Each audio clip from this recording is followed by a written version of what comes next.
A lot of people are so scared of the unknown that they can't even wrap their head around the idea that somebody might be daring enough to do something different that's outside what anyone in their family or anyone in their, world that they've never done before. Welcome to the Flip Lifestyle Podcast, where life always comes before work. We're your hosts, Shane and Jocelyn Sands. We're a real family that figured out how to make our entire living online. And now, we help other families do the same. Are you ready to flip your life? All right, let's get started.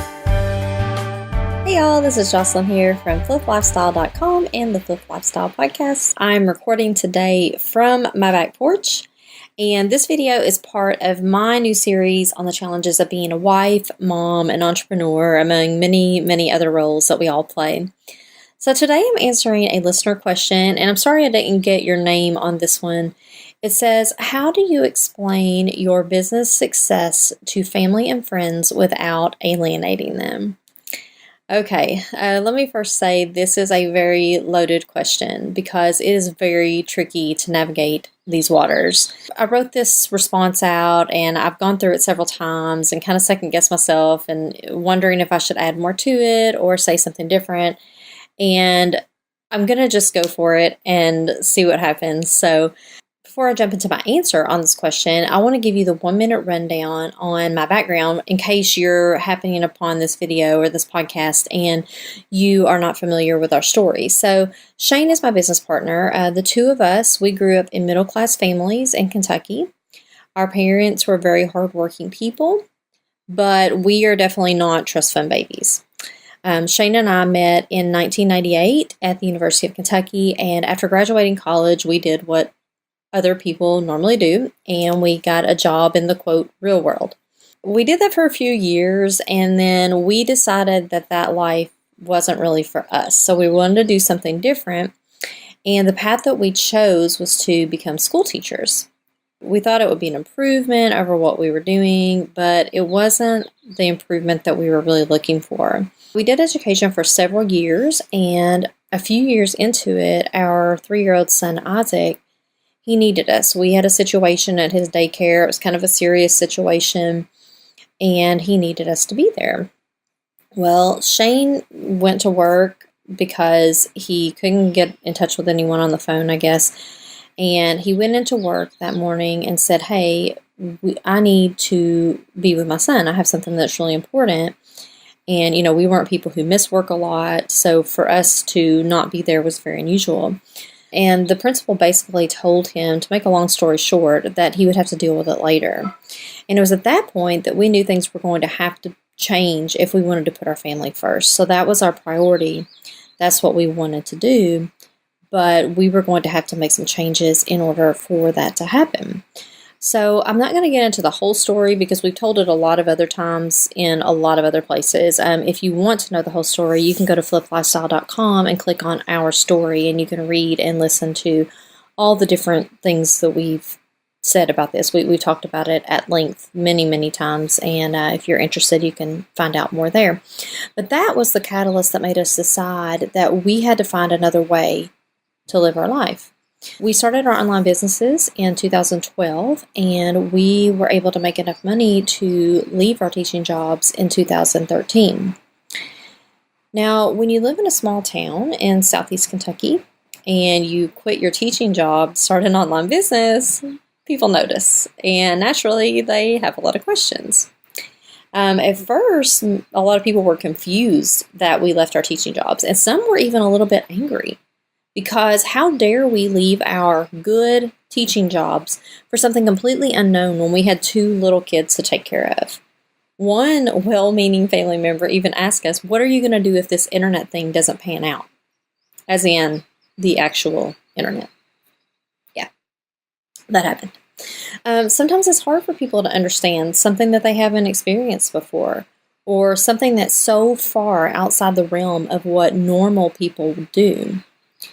A lot of people are so scared of the unknown that they can't even wrap their head around the idea that somebody might be daring enough to do something different that's outside what anyone in their family or anyone in their, world that they've never done before. So it's hard for people to wrap their head around this when they've never experienced it or no one's ever tried to do anything like that. There are a lot of emotions to sift through. So we're, as human beings, we are emotional people. That's the way that we were made, most of us. We have seen a lot of different emotions. We've seen happiness, pride, confusion, jealousy, anger, concern, and many, many more. As someone who makes the choice to travel on what you might call the road less traveled, one of the things that you have to learn to be okay with is that the road to excellence is lonely. This is something that I have learned over the past few years. Anytime that you want to be excellent at anything in life, you're probably going to be doing it by yourself or with only a few close people beside you. When we make that bold choice to do something other than adhering to the norms of society, there's going to be backlash. And it doesn't matter what you do. If you're training for a marathon, if you're starting a business, if you are coaching a sports team, it doesn't matter what it is. Anything that goes against what most people consider to be normal, sometimes people are going to find that unusual or just kind of wrong in their minds. There are going to be people who are happy for you too, but that number is usually a lot smaller than the number of people who secretly, or sometimes not so secretly, resent you for taking the step they think they could never be bold enough to take themselves. This is some kind of hard truth today, and I feel like I'm always saying a lot of hard truths on this show, but this is true. People don't want you to do something because they're too scared to do it sometimes. Let me go back to your question. Okay, so you asked, how do you explain your success without alienating your friends and family? So I'll tell you the strategy that I use most often, and that is avoidance. It might not be the best thing. And remember, I'm not a psychology professional in any way.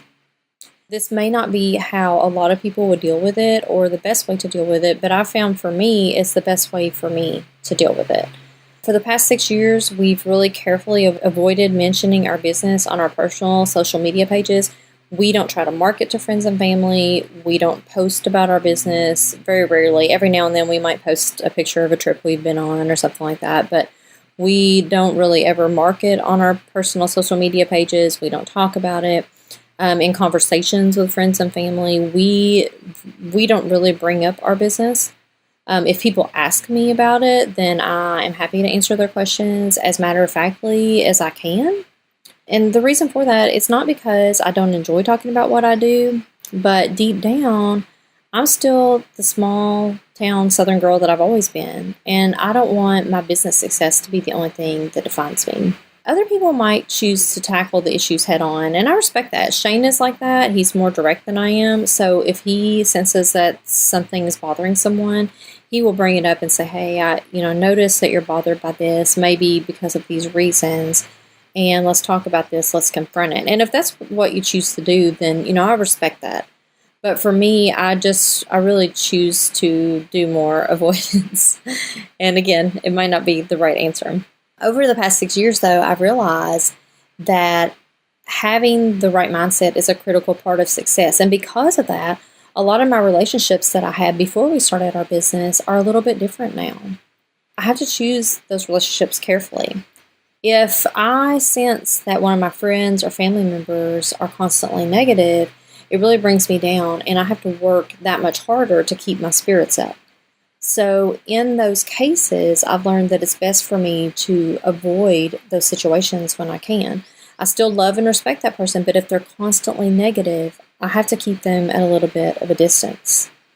Because for me, if I let somebody like that in my head, they're going to convince you that this path isn't right for you and that you need to come back to what is perceived as the safe path. And we all know that that path really isn't safe. I said it before. I personally prefer the path of avoidance to confrontation, but there may be times where you have to confront someone who questions your choices. And this is the choice that we make as entrepreneurs. I wish I could tell you that life is all sunshine and roses after you've made it in your business, but that's definitely not the case for us. Overall, life is much better than it was before, but there are still plenty of challenges. So it doesn't matter where you are in this journey. you're always going to have some type of challenge. Whenever you make the decision to travel down the road of entrepreneurship, just know that the people around you may change. And you're going to change too.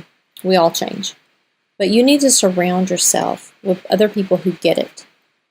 You can still maintain those relationships with family, friends, but just know that you may have to avoid or confront the topic of your success if it makes them uncomfortable. And more often than not, it is going to make people uncomfortable. Surrounding yourself with people who get it is probably the most important factor in your success as you move forward, as you start or grow your business.